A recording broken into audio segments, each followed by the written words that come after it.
Bom, pessoal, então vamos lá. É, Nós vamos falar hoje, então, sobre os tipos de exames de imagem que a gente tem, né? Principalmente, então, focando em três, que é radiografia ou raio-x, tomografia computadorizada e ressonância magnética. Então, vou falar um pouquinho deles, como que a gente, né? Qual que é a vantagem e desvantagem de cada um, como que é a formação de imagem, por que que as coisas ficam brancas e pretas, né? Vou mostrar algumas imagens aqui, alguns exames, né? Pra gente visualizar, pra gente entender, tá certo? Qualquer dúvida vocês me falem. Claro que a aula, né, tem que ser um pouquinho rápida, porque nós só temos aqui uns 40 minutos, né? Essa aula acaba em torno de. Essa aula acaba às 7h50. A gente vai até umas 8 horas ali, faz um intervalinho e depois entra com TCC, né? Então vamos lá. Pronto. Bom, então hoje nós vamos falar basicamente de alguns tipos, né, de exames de imagem. A gente vai falar daqueles que utilizam o raio-x, ou seja, os raios-x. Raios-x são os tipos de raios mesmo, né, que são emitidos pela máquina e batem lá na chapa, que é aquela chapa azulada, né, que depois vai ficar branca e preta de acordo com a imagem que é formada ali. Peraí, que o problema é que do povo que vai entrando depois é isso, é que eu tenho que sair do modo de apresentação para permitir. Pronto. Então, nós vamos falar basicamente disso. Dos exames que utilizam o raio-x, ou seja, que utilizam esses raios para a formação de imagem lá na chapa, a radiografia, que é o exemplo mais comum que a gente tem, a tomografia computadorizada, que também é comum, fluoroscopia, angiografia, mamografia, né? Então, cintilografia, tudo que vocês verem, né? Nem tudo que vocês verem é esse grafia, né? Porque a ultrassonografia vai usar as ondas ultrassônicas. Mas, enfim, de uma forma geral, todos esses exames são feitos a partir dos raios-x. Por outro lado, a gente tem aqueles outros tipos de exames que não usam os raios-x, que é a ressonância magnética e a ultrassonografia. Então, vamos falar de cada um deles, começando pelo raio-x. É, O raio-x, ele vem a partir de uma máquina que produz ondas eletromagnéticas. Essas ondas eletromagnéticas são ondas que têm um comprimento, né, muito pequenininho, então são ondas bem curtinhas, mas elas têm uma alta frequência, ou seja, né, são muitas ondinhas por segundo, por minuto. Tem uma alta frequência e uma alta velocidade, né? Elas percorrem aproximadamente na velocidade da luz. E quando esses raios, né, essas ondas, elas atingem uma superfície que é fotossensível, que superfície que é fotossensível? A superfície da chapa, que é onde a imagem fica gravada, né? Elas produzem então um efeito luminoso. E esse efeito luminoso é o que vai diferenciar as regiões que tem, por exemplo, osso, as regiões que tem tecido mole, é o que vai formar a imagem na chapa, né? Além disso, os raios-x também podem produzir efeitos biológicos. A gente vai falar deles daqui a pouquinho. Então, onde que o raio-x ele é usado? Primeiro, né, na medicina, então muito utilizado para o diagnóstico, confirmar ou diferenciar doenças. Então, o paciente teve uma lesão, teve uma fratura, está com uma pneumonia, né, alguma doença pulmonar, ou a gente já sabe o tipo de lesão, mas a gente quer determinar a extensão. Então, por exemplo, quando eu machuquei o joelho, eu sabia que era uma lesão do cruzado anterior, mas qual que era a extensão dessa lesão? Pegou menisco, não pegou? Detectar tumores e metástases, né? Então, os tumores eles aparecem também no raio-x. Tratamento clínico versus cirúrgico, ó, eu sei o que é, mas eu quero ver que tipo de lesão que esse paciente tem, porque dependendo do tipo de lesão, eu vou mandar ele para um tratamento conservador ou dependendo do tipo de lesão, ele vai precisar ir para cirurgia, né?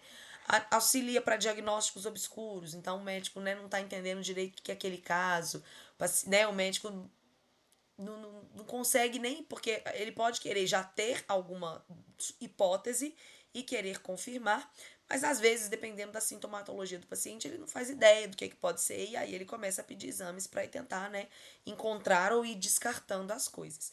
E acompanhamento da resolução da doença. Às vezes ele já sabe, mas ele vai pedir o exame de imagem para acompanhar. Por exemplo, quando eu fiz, né, cirurgia do joelho, passou um tempo, eu fui pisar, girei o joelho e senti um estalo. E aí o médico pediu uma nova ressonância só para ver se tinha rompido de novo, se né, o ligamento que tinha sido reconstituído ainda estava inteiro. Mas o raio-x ele tem outras aplicações. Por exemplo, o raio-x ele pode ser utilizado na esterilização de alimentos, exploração de jazidas minerais. Então, é feito raio-x nas regiões, né? Para a gente ter ali uma imagem lá da superfície não, né? Debaixo da terra, para ver se ali né, tem alguma jazida mineral enterrada, para ter a exploração. Identificação de obras de arte. Então, o raio-x é utilizado para identificar quais obras que são verdadeiras, né, originais e aquelas que são falsas, utilizados em aeroportos, né? Então quem já foi no aeroporto, pegou avião ou já viu na televisão, a gente passa no raio-x, né, para ver se o indivíduo está portando algum objeto metálico, né, uma arma de fogo, enfim. Localização de defeitos em estruturas de concreto e em tubulações. Então tem aquilo ali, um prédio. Então você pode passar ali, né, uma máquina, um raio-x que é portátil, para identificar ali se nas ferragens, né, naquele concreto ali, naquela estrutura, tem algum defeito, ou falhas em peças fundidas e soldas, a mesma coisa. Então, num motor, numa máquina, né, que as soldas, que tudo ali está internamente, então passa ali o raio-x portátil para identificar se naquelas ferragens ali nas soldas tem alguma falha, alguma coisa. Então, o raio-x ele pode ser utilizado para diferentes objetivos. Mas a gente tem que tomar cuidado, porque o raio-x também ele é tóxico, ele é maléfico. Né? Então, por exemplo, a gente já tem aí na história vários acidentes com raios-x, né? Com radiação, que a gente chama de radiação, na verdade, ionizante. A radiação ionizante, em excesso e da forma mal conduzida, né, mal aplicada, ela pode levar o indivíduo, inclusive, à morte. Né? Então, a radiação, a gente tem que tomar muito cuidado com ela. E aí, o que acontece? Quando a imagem atinge aqui, né? Então, a imagem, o raio-x, ele atinge a chapa lá. Então, quando a gente coloca a chapa na máquina de raio-x, ela é azul. Mas quando os raios batem naquela chapa, eles vão transformar ela em preta. Por que que essas regiões aqui, ó, não ficaram pretas, ficaram brancas? Porque são regiões de tecidos mais densos, osso, coração, né? Regiões de tecido mais denso, o raio-x não consegue atravessar tão bem. Se ele não atravessa tão bem, ele não atinge tão bem a placa do outro lado. Se ele não atinge tão bem, a placa vai ficar mais esbranquiçada. O fato é, quanto mais raios-x atravessarem o corpo do indivíduo, e a chapa fica do outro lado, né, do corpo, quanto mais raios-x atravessarem, mais preto vai ficar aquela região. Então, o pulmão, por exemplo, os raios passam com muita facilidade. Por quê? Porque o pulmão é cheio de ar e ar não oferece resistência nenhuma. Então, regiões que são mais hipodensas, né? Então, regiões que são mais vazias, vamos dizer assim, mas são ocas, né? O raio passa com muita facilidade e ele atinge a placa, enegrecendo ela. Por outro lado, regiões que são mais densas, o raio não atinge, não consegue passar por elas também e aí acaba ficando esbranquiçado. Então, as imagens brancas a gente chama de radiopacas e as imagens negras de radiolúcidas ou radiotransparente. Então, isso aqui, essa região toda é radiopaca e essa região toda aqui eu chamo de radiotransparente ou radiolúcida. Então, o que é que geralmente fica muito branco? Metal. A gente vai ver daqui a pouco uma O imagem. Kenny, Oi? então, pelo menos pra mim não tá parecendo apresentação, não. Eita! Peraí, eu acho que eu esqueci mesmo.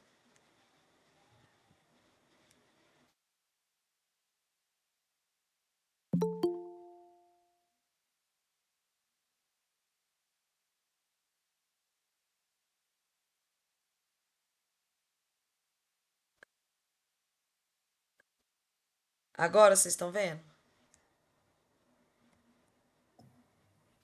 Agora apareceu. Ah, Sim. então ótimo.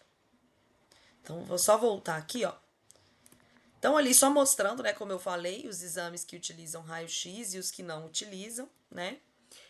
Expliquei a questão, né, dos raios-x que são ondas de comprimento pequeno, mas de alta frequência, que se movimentam na velocidade da luz, né? Falei do uso médico e das outras aplicações. E, né, lembrei para vocês que ela tem um efeito, é uma radiação ionizante. Então a gente tem que tomar cuidado, mas eu vou falar disso daqui a pouquinho de novo. Então aqui só mostrando, olha lá. Então as regiões que ficam mais enegrecidas, por exemplo, região do pulmão, é porque os raios passam tranquilamente. Então é a região que a gente chama de radiotransparente ou radiolúcida. As regiões que ficam mais brancas, né, porque são mais densas e os raios não atravessam com tanta facilidade, a gente chama isso de radiopacas. Então, aqui só mostrando, né, algumas. Oxi, deixa eu tirar esse negócio aqui.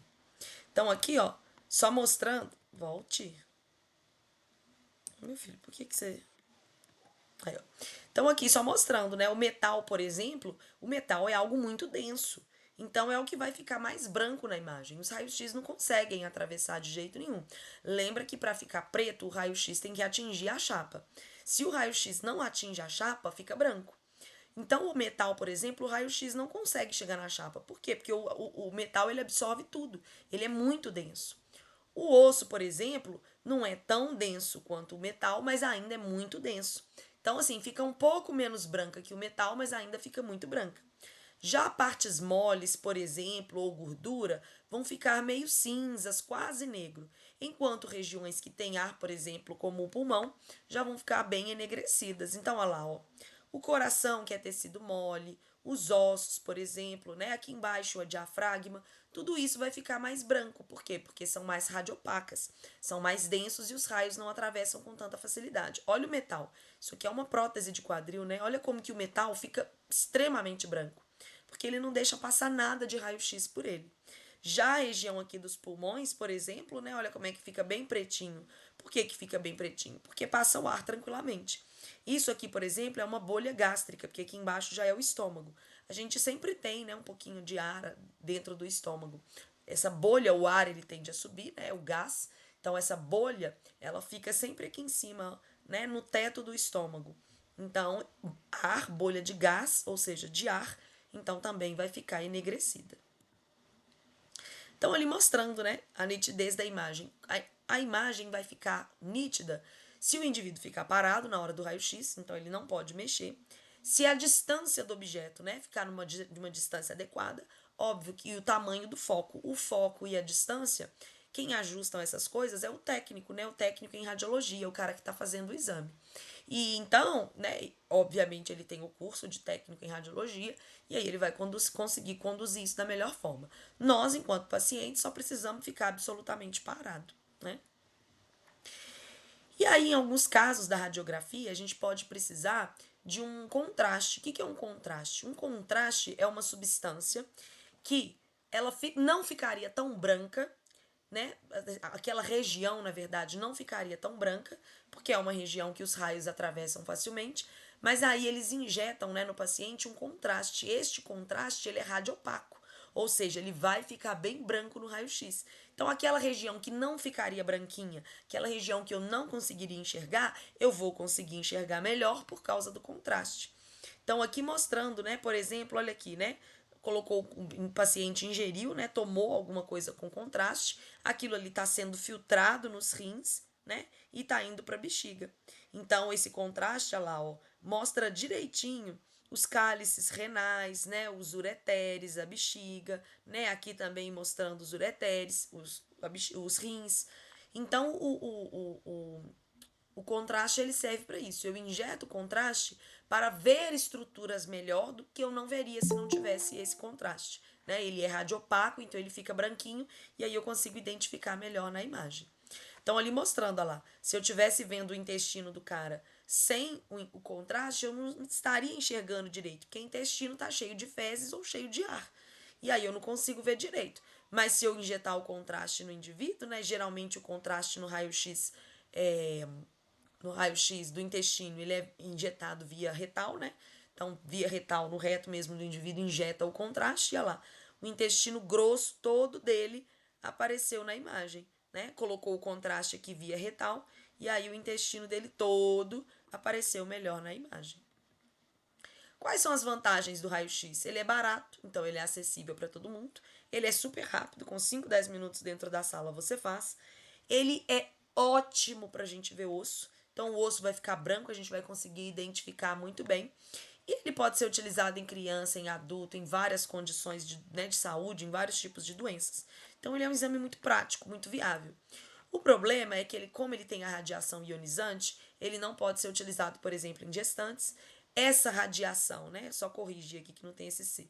A radiação, ela é acumulativa, então você tem um limite de exames de raio-x que você pode fazer por ano, porque você não pode ficar, né, com o tempo, óbvio, se você faz poucos, essa radiação vai sendo absorvida pelo corpo, mas se você fizer muito, o corpo não dá conta de absorver, né? E aí o acúmulo desses raios-x no corpo pode causar doenças, né, alterações hematológicas da pineal, pode até gerar tumores. Então, uma dose excessiva de raio-x pode causar a morte. Então, por isso que a gente tem que tomar muito cuidado. E claro, raio-x é ótimo para ver osso, mas não é bom para ver parte mole. Se você quiser ver parte mole, a gente tem que ir para ressonância magnética ou às vezes até a tomografia computadorizada consegue ver. E aí aqui, né, Kênia, sempre bom lembrar que no raio-x sempre vai ter aqui em algum lado um Dzinho Kênia, ou oi. o Wesley tá tentando, querendo entrar na sala. Oxe, deixa eu ver.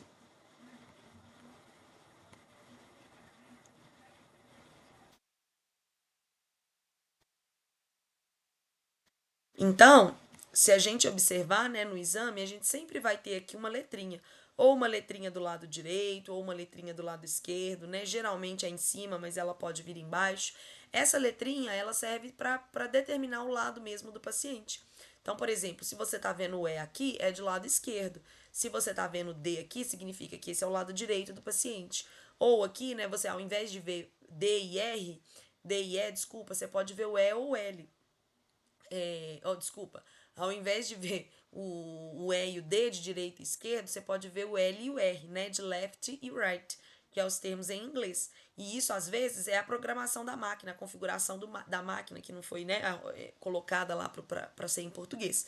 Então, saber que E ou L é esquerdo e D ou R é direito. Então, aqui, esse é o lado esquerdo, de fato, esse é o lado esquerdo. O estômago não fica do lado esquerdo, a bolha gástrica aqui do estômago, né? O vértice do coração que fica voltado para o lado esquerdo. E aí, então, eu posso ter algumas incidências na radiografia. A radiografia, gente, geralmente ela é importante. Vocês vão ver que geralmente os médicos pedem duas incidências. Por que ele pede duas incidências? Porque se eu tiro uma foto, por exemplo, essa aqui, ó, é uma radiografia que foi tirada de frente. A gente não consegue ver a patela muito bem, porque a patela, né, tá sobrepondo o fêmur. Então, quando eu tenho sobreposição, né, eu não consigo ver muito bem a estrutura da frente e a de trás, porque uma está sobrepondo a outra. Então, por isso que geralmente os médicos, né, pedem em duas incidências. Então, aqui ele pediu uma AP, né, para ver anteriormente os limites do fêmur, da tíbia, da fíbula, mas ele também pediu uma incidência lateral para ele conseguir ver aqui, ó, a patela, a articulação patelo-femoral. Além, né, então, um tipo específico, na verdade, que a gente tem de raio-x é a mamografia. A mamografia é esse exame, né, que nós mulheres precisamos fazer para identificar a presença de algum nódulo na mama, né, de alguma anomalia, de alguma deformidade, de alguma coisa. Então a gente realmente é um exame um pouco dolorido, né, porque a gente realmente prensa a mama, né? Então é realmente, olha lá, ó, é uma máquina que aperta mesmo a mama. Por quê, gente? Porque a gente precisa que ela fique o mais achatada possível para que os raios atravessem essa mama e atinjam a chapa do outro lado. Então, assim, né, mulheres que já fizeram, né, é dolorido sim. E óbvio, né, quanto menor a mama, mais vai ter que dar uma apertada ali para pressionar aí na chapa, né? Então é um exame sim um pouco dolorido, mas fundamental para nós mulheres, né, na prevenção aí do câncer de mama. Então olha ali mostrando, né, a mamografia, um resultado de exame. Olha aqui para vocês verem. Realmente essa parte aqui do tecido, ela é mais densa mesmo. Nós temos diversas glândulas na mama, porque, né, a natureza ela pensa que em algum momento você vai amamentar. Mas no caso aqui a paciente não tem, né? Aqui são duas mamas, ela fez das duas mamas. Em uma mama dela, ela tem um nódulo e na outra mama um outro nódulo, né? Esse aqui um pouco mais acima e esse um pouco mais embaixo.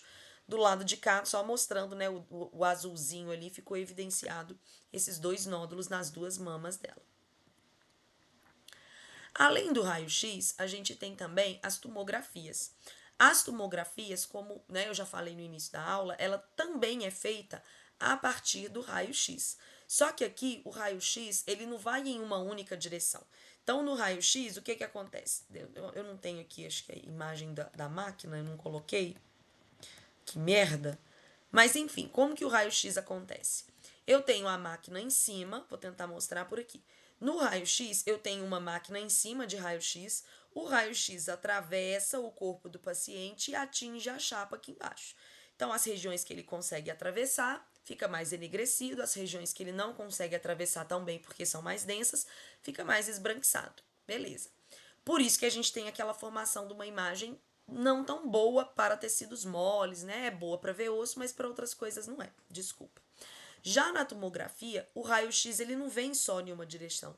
Os raios-x eles circulam o corpo do paciente, né? Então circulam ao redor do paciente.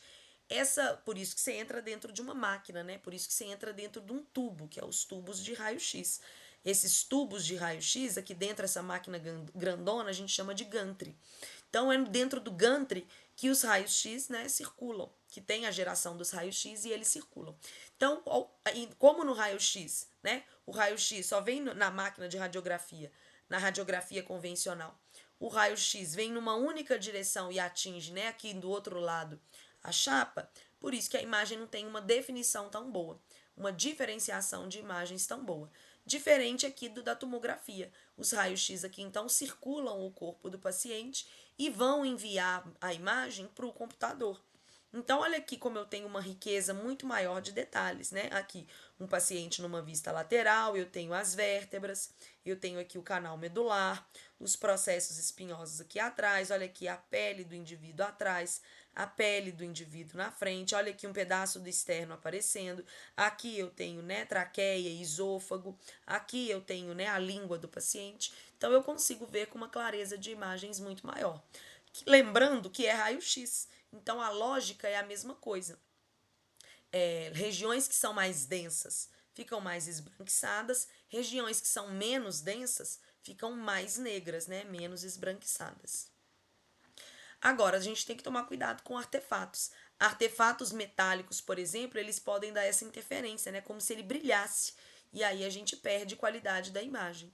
Ou, por exemplo, o paciente mexer. Se o paciente mexe na hora do exame, também pode dar interferência. Então, por exemplo, é comum às vezes acontecer, tanto na tomografia quanto na ressonância magnética, a gente tá lá. A última vez, por exemplo, que eu tava fazendo do joelho.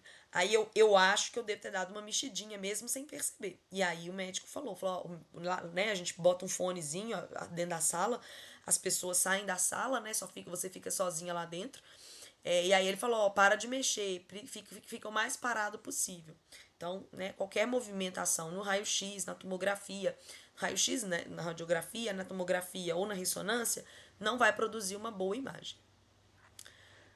Agora, a ressonância magnética, ela já é diferente da tomografia.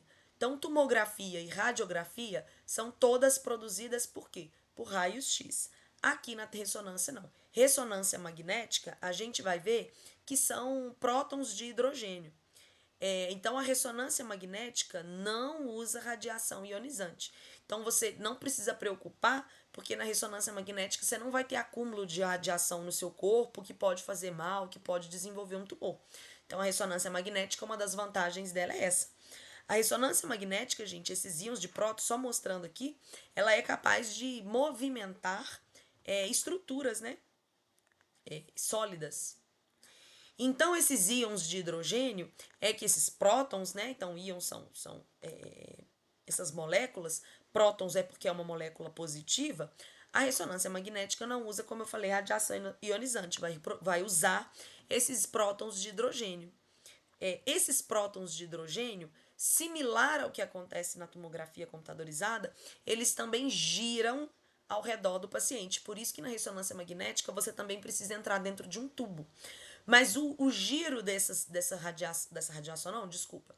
O giro desses prótons de hidrogênio, ele é um giro muito mais rápido e ele é um giro, então, que é capaz de produzir... Os cortes que ele faz no corpo humano são muito mais finos e aí, então, por isso que a ressonância magnética tem uma capacidade maior ainda que a tomografia computadorizada de produzir imagens de tecidos moles com melhor qualidade. O único problema na ressonância magnética é que ela pode ser feita em duas ponderações distintas. Então, esse negócio de que, igual na radiografia ou na tomografia, O que é branco é sempre mais denso e o que é preto é sempre menos denso. Isso é uma regra na tomografia e na radiografia. Na ressonância, não. Na ressonância, vai depender da ponderação. Porque, que ponderação, Kênia? Você pode usar na ressonância magnética duas ponderações, que é tipo uma programação da máquina mesmo. A ponderação T1 e a ponderação T2. Se você usar, por exemplo, a ponderação T1, a água vai ficar mais preta. Se você usar a ponderação T2, a água já fica branca. Então, isso aí te avacalha, né? Então, é por isso que na hora que a gente vai interpretar o exame de imagem, que é a ressonância magnética, eu vou mostrar para vocês que existe um passo a passo. Olha aqui para vocês verem isso aqui, são duas imagens de ressonância magnética. Uma na ponderação T1, lembra que na T1 a água fica preta e na T2 a água fica branca. Isso aqui, gente, é os ventrículos laterais, né, dentro do seu encéfalo. Ventrículo lateral, ele é cheio de quê? De líquido, líquido céfalo-raquidiano. Líquido, então, é uma água. Se aqui, ó, se os meus ventrículos aqui estão pretos, que ele é cheio de água, significa que a água aqui ficou preta. Significa que eu tô na ponderação T1. Por outro lado aqui, ó, os ventrículos, né, de novo, que é cheio de líquido, de água, ficaram branco. Se o líquido ficou branco, significa que eu estou numa ponderação T2, tá certo? Observem aqui, por exemplo, a coluna, né, a medula, que tem o líquido cefalorraquidiano circulando aqui, né? Olha aqui, líquido cefalorraquidiano percorrendo ao redor aqui da coluna, né, e do tecido conjuntivo, que é rico em água. Olha para vocês verem aqui os discos, que também são ricos em água, ficam mais esbranquiçados. Então, isso significa que a ponderação aqui é uma T2. E aí, como que eu identifico, então, né, uma ressonância magnética? Como que eu avalio? Primeira coisa, você tem que definir em qual plano que a ressonância foi feita. Então, por exemplo, aqui, ó, é um corte no plano sagital. Aqui, por exemplo, eu estou vendo como se fosse uma cabeça, né, de frente, é um corte no plano coronal. E aqui é como se eu estivesse vendo uma cabeça de cima ou de baixo. É um corte no plano transverso. Beleza, identifiquei o plano. Por exemplo, essa aqui é uma imagem que o corte foi feito no plano frontal. Agora eu vou ver aqui, ó, qual que é a ponderação. Se for preto, eita, tá vendo os ventrículos aqui, ó, ó, os ventrículos de novo. Ficou preto, a água fica preta na ponderação T1. Eita, ficou branco. E olha aqui também, líquido cefalorraquidiano que percorre aqui ao redor tudo. Ficou branco, eita, água branca fica na ponderação T2, né? Então aqui, né, de novo mostrando lá, ó. Aqui o corpo caloso, que é rico em água. Aqui o líquido cefalorraquidiano que percorre ao redor do cérebro, ficou preto, ponderação T1. Coisas aqui que são, né, ricas em líquido, líquido cefalorraquidiano que percorre aqui tudo, ficou branco, ponderação T2. Quais são as vantagens, então, da ressonância? Ela não usa, né, radiação ionizante, então não tem aquele efeito cumulativo do raio-x, né, de matar ou de alterar as funções do indivíduo. Define muito melhor exames de regiões moles, partes moles. Você pode fazer imagens em vários planos, sagital, coronal, né, transverso. E você pode usar também a presença de contraste. E o contraste na ressonância magnética geralmente é o gadolínio, que ele tem um índice, né, de gerar reações alérgicas muito menor do que os contrastes que são utilizados no raio-x. Por outro lado, é claro, é um exame demorado, é um exame caro, que ainda assim é difícil, ele é bom para ver estruturas moles, ricas em água, mas ele já não é tão bom para ver estruturas mais duras, que tem pouca água. Então, se eu quero ver osso, por exemplo, eu preciso ir na radiografia, que é rápida, que é barata. Agora, se eu quero ver parte mole, tecido, gordura, músculo, tendão, ligamento, aí eu vou para a ressonância magnética, né? Mas ele é contraindicado, entre aspas, né? É uma contraindicação relativa, vai depender do material que o indivíduo tem dentro do corpo, mas ele é contraindicado em pacientes, por exemplo, com clipes cirúrgicos, marca-passos, mas aí depende, porque, por exemplo, eu tenho, né, os pinos no joelho e eu faço ressonância magnética tranquilamente. Então aqui, ó, mostrando a diferença, né, gente? Olha aqui. Olha uma radiografia, um raio-x, né? A radiografia a gente chama comumente de raio-x, mas raio-x é o nome do raio. E o raio-x, ele é utilizado também na tomografia computadorizada. Então, a gente precisa lembrar que raio-x, embora a gente use esse termo, o nome correto é radiografia. Raio-x é o nome do raio, do tipo de raio que é utilizado para a formação da imagem. E o raio-x é usado tanto na radiografia quanto na tomografia computadorizada. Olha aqui nessa radiografia, apareceu um negocinho aqui. Mas o exame, a radiografia, ela é muito ruim para ver tecido mole. Então aqui, ó, já na ressonância magnética, e essa ressonância magnética nem tá com uma imagem tão boa assim, eu já consigo ver aqui, ó, claramente uma lesão, por exemplo, aqui, né, no ligamento colateral lateral. Lateral porque é a fíbula aqui, né, a cabeça da fíbula. Ali a diferença agora de uma tomografia computadorizada para uma ressonância. A tomografia computadorizada eu até consigo ver aqui, né, ó, o cérebro do indivíduo, né, o córtex cerebral aqui, a gente parece que tem uma massa aqui, né, pode ser um tumor, pode ser uma hemorragia. Aqui na ressonância magnética eu já consigo ver com uma qualidade, uma definição de imagem muito melhor. Então olha aqui como que eu consigo ver os giros, né, os sulcos do cérebro com uma facilidade muito maior. Além disso, ó, aonde lhe circula líquido céfalo-raquidiano não tá branco? Se tá branco é porque isso é água. Se é água, desculpa, se tá branco e isso é água, a gente sabe, né, que líquido céfalo-raquidiano é água. Se isso tá branco é porque é a ponderação T2. Isso aqui, gente, então, possivelmente é um hematoma, um hematoma não, desculpa, uma hemorragia, né? É uma hemorragia porque tá branco também. Então, isso deve ser acúmulo de sangue nessa região. Ali mostrando a diferença de uma tomografia para uma ressonância. Olha aqui na tomografia como eu até consigo ver bem o fêmur, a patela, né, o osso, mas aqui as partes moles eu não consigo enxergar com tanta clareza. Aqui em volta, né, a pele. Olha na ressonância. Na ressonância eu consigo ver aqui claramente os músculos passando aqui, ó, né, os ligamentos. Então olha aqui como que eu consigo ver muito melhor o ligamento colateral medial e lateral. Como que eu consigo ver aqui, ó, a patela? Olha aqui, eu consigo ver até o tecido gorduroso aqui do lado. Olha que belezura. Olha aqui os músculos posteriores, né? Isquiotibiais, semitendíneos, semimembranáceo, grácil, tá certo? Aqui uma tomografia computadorizada, né? De uma criança com hidrocefalia. O que é isso aqui, grandão preto, Kênia? Isso aqui, grandão preto, é o ventrículo, né? É o ventrículo, lembra aqueles ventrículos pequenininhos que a gente estava vendo nas imagens? Um indivíduo que tem hidrocefalia, né? E aqui a gente vê um caso grave de hidrocefalia, e é por isso que muitas vezes a criança tem retardo cognitivo, motor.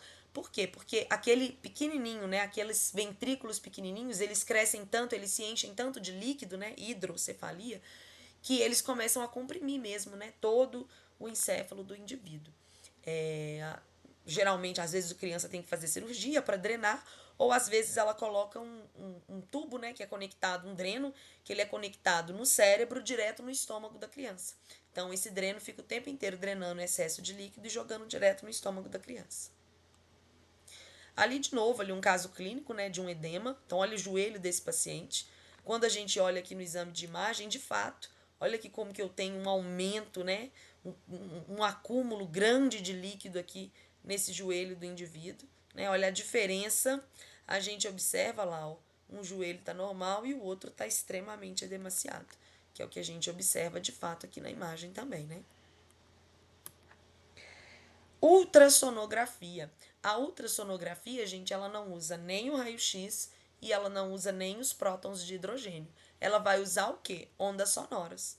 Então, ela usa a mesma tecnologia, por exemplo, dos sonares, né? Que são aqueles navios, às vezes, que são equipados com sonar. O que os navios fazem? Eles emitem ondas sonoras, essa onda bate onde eu quero ver a imagem e volta sendo, né, traduzida, sendo convertida em uma imagem. Então, aqueles navios que querem ver o que tem lá, será que tem um submarino afundado aqui? Então, os sonares, eles fazem isso, eles emitem essas ondas sonoras, a onda sonora bate e volta, né, reproduzindo a imagem do que está ali embaixo. Então, isso foi muito utilizado, por exemplo, e ainda é, né, guerras mundiais, enfim. Quais, né, as características da ultrassonografia? Quem já fez ultrassom ou já passou lá nos seus pacientes, né? Porque o ultrassom ele pode ser usado tanto para fins diagnósticos como para fins terapêuticos. A presença do gel, né, que vai acoplar ali melhor o transdutor no tecido e aí ser um meio de condução da passagem das ondas sonoras. Mas a gente tem que tomar cuidado porque gordura atrapalha a janela de imagem. Então, quanto mais obeso o paciente for, mais difícil vai ser de eu enxergar alguma coisa, né? Enxergar com nitidez as imagens internas de órgãos e etc. E aí lembrar, né? As imagens que são mais como é que eu digo? As imagens que são mais densas, que a gente chama de hipercóica, vai ficar mais branca, né? Então, cálcio, osso, cálculo. Imagens hipoecóicas, né? Ou imagens anecóicas, que são imagens que são pouco densas, ficam mais negras ou acinzentadas. Então, aqui mostrando lá, né? A criança. Então, eu tenho aqui o ultrassom mostrando um feto. Mas aqui, por exemplo, eu tenho o ultrassom de um rim, né? Então, aqui o cálice renal, o rim, e aqui eu tenho o ultrassom da porção distal aqui, né, da coxa do indivíduo, aqui a região da patela. Então, isso aqui, ó, é como se fosse o joelho do paciente. E aí eu consigo visualizar aqui, né, por exemplo, o músculo quadríceps. Quais são as vantagens do ultrassom? Ele é barato, rápido de fazer, bem tolerado pelos pacientes, né? Só aquele gelzinho passando ali, não tem problema nenhum. Também não utiliza radiação ionizante, então não vai ter aquele acúmulo, né, de radiação. Mas, por outro lado, obrigatoriamente eu preciso de um examinador ali em cima do paciente, passando o transdutor, né? E não só passando, como localizando corretamente as estruturas, senão não vai dar jeito.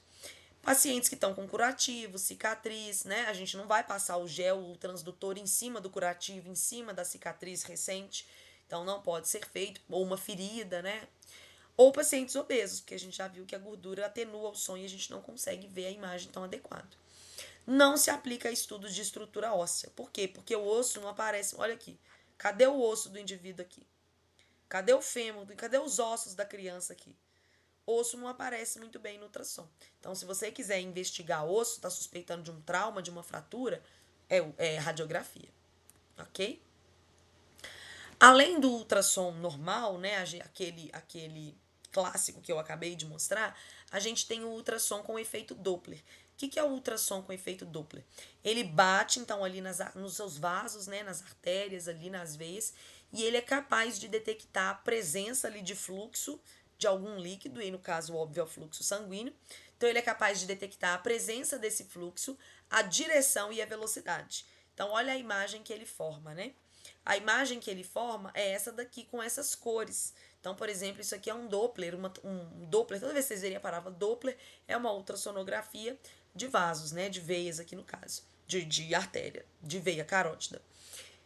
Eu quero ver, né, o fluxo de sangue dentro da veia. Então, eu estou olhando aqui para essa imagem e essa imagem eu interpreto da seguinte forma. Toda vez que eu tenho a imagem, né, mais vermelhinha, significa que o sangue está percorrendo numa velocidade adequada, na direção adequada.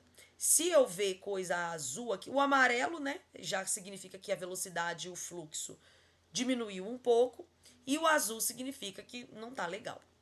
Aqui no caso aqui que eu observo que na hora que o sangue faz a curva aqui, de fato tem algumas regiões amarelas, que é o esperado, né? Então é um líquido que está fazendo ali uma curva, o fluxo naquela curva fica um pouco turbulento, desacelera um pouco, é o esperado, a gente está numa curva aqui mesmo, é igual quando você está dirigindo um carro.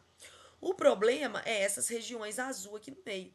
Aqui você observa que deve ter um acúmulo aqui de alguma placa de gordura, por exemplo. E o sangue está batendo aqui e tá gerando, né, um fluxo muito diminuído. Está gerando, né, um fluxo retrógrado, que ele pode estar voltando. Então, aqui é bom para a gente, né, esse Doppler, ultrassom, efeito Doppler, ele é bom para a gente ver isso, né, o fluxo, a direção do sangue dentro dos vasos, e então, por exemplo, identificar se o paciente está com alguma insuficiência venosa, se o paciente está com a presença de trombos, se ele está com a presença de placas de gordura, né, observar o fluxo sanguíneo mesmo.